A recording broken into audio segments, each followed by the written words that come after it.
It's 8:45 p.m. in Kyiv. Snow falls quietly on the streets. Cafes are closing. People are heading home. Families prepare dinner, scroll through their phones, children do homework. And then everything goes black. The lights, the traffic, the shops, gone. Phones die, heaters stop, elevators freeze mid-floor. For a moment, the capital of Ukraine is plunged into absolute silence.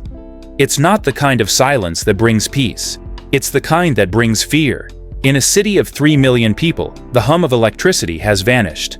This isn't a random blackout.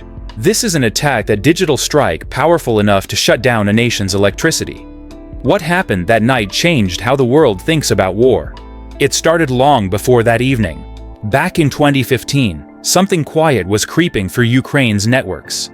For months, power company employees had been getting emails from trusted colleagues. Routine stuff. Meeting invites, password resets, schedule changes. But they weren't real, they were traps. One click on one attachment opened the door. A hidden file downloaded itself into the company's internal systems. That file wasn't random malware, it was a weapon. It was called Black Energy. For months, it stayed hidden. It learned the network, copied credentials, recorded keystrokes, studied operators. It was patient. It didn't destroy anything. It was waiting. On December 23, 2015, it finally struck. At exactly 3:30 p.m., across western Ukraine, engineers noticed strange activity on their screens. Mouse cursors moved on their own. Circuit breakers started flipping open, one by one. Substations shut down like falling dominoes. Within 10 minutes, power to more than 230,000 people disappeared. Entire towns plunged into darkness just before Christmas. Operators tried to fight back, but their systems were locked. When they picked up phones to call other stations, the lines were dead. The hackers had jammed the call centers too. Even the uninterruptible power supplies, the backups, were wiped clean. It wasn't just a hack, it was a rehearsal.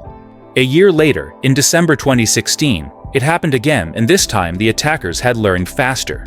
A new malware emerged, Indestroyer, also called Crash Override. Unlike typical malware, Indestroyer could directly speak the industrial protocols used to control breakers and switches.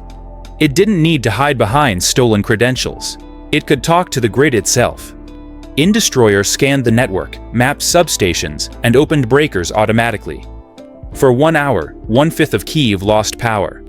Trains stopped, ATMs died, the stock exchange halted.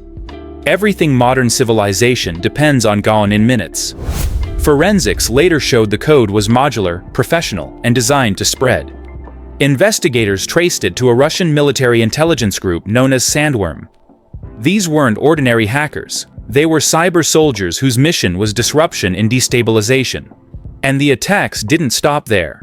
Over the next few years, Ukraine became a testing ground for a new kind of warfare.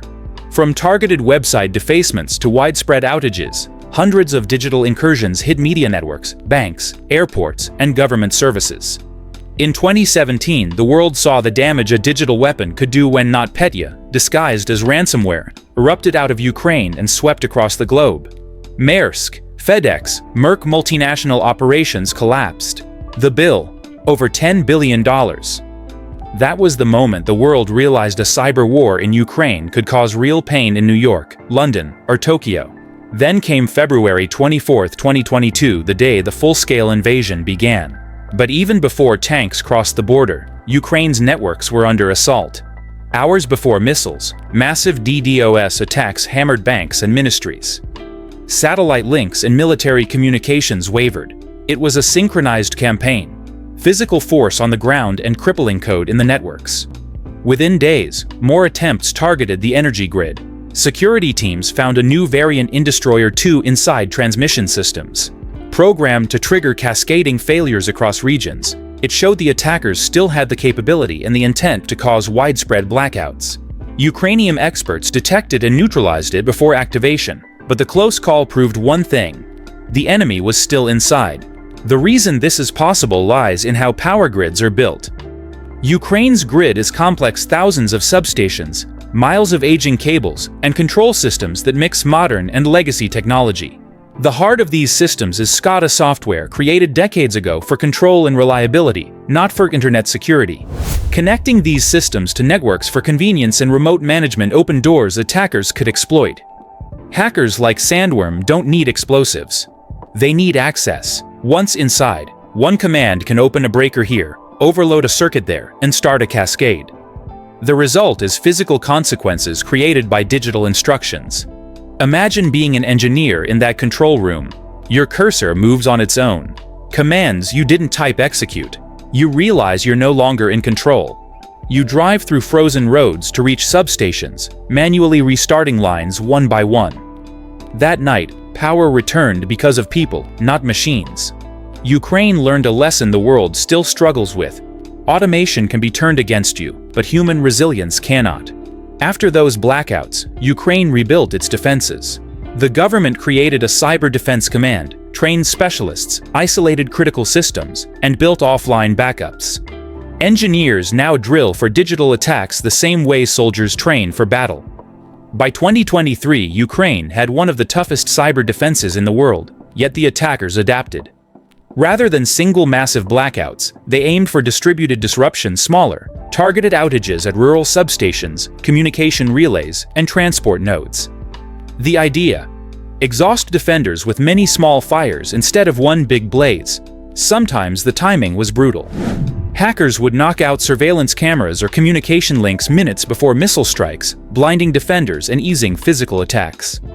The digital and physical wars had fused.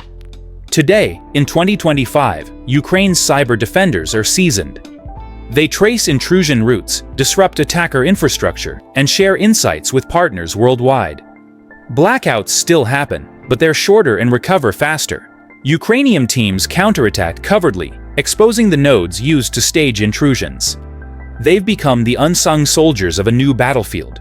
But the terrifying truth is that Ukraine is not unique. The same protocols, the same SCADA systems, the same aging hardware run grids everywhere: the United States, India, Bangladesh, Germany. In 2020, US officials confirmed Russian actors had gained access to parts of the American grid. In 2021, a hacker breached a Florida water plant and tried to manipulate chemical levels. These were not accidents, they were warnings. If one phishing email can shut down a city, what happens when thousands of systems are hit at once? Electricity is not convenience, it is civilization. Without it, hospitals fail, water treatment stops, fuel distribution stalls, communications collapse. The internet itself would fray. Ukraine's blackouts were never just about Ukraine. They were a demonstration. This is what we can do. Governments scrambled. NATO declared cyberspace a domain of warfare alongside land, sea, air, and space. Private companies poured billions into resilience. New laws and reporting mandates emerged.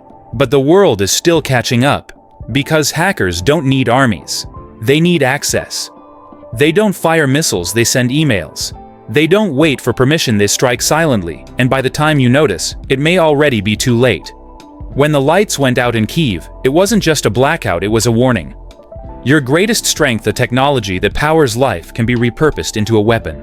Ukraine fought back and showed what resilience looks like. But the question remains: if it happened tomorrow in your city, how long could you last in the dark? If this story opened your eyes, like, share, and subscribe. Because the next war won't start with an explosion, it will start with a click. Thank you for watching. Stay aware, stay prepared, stay safe.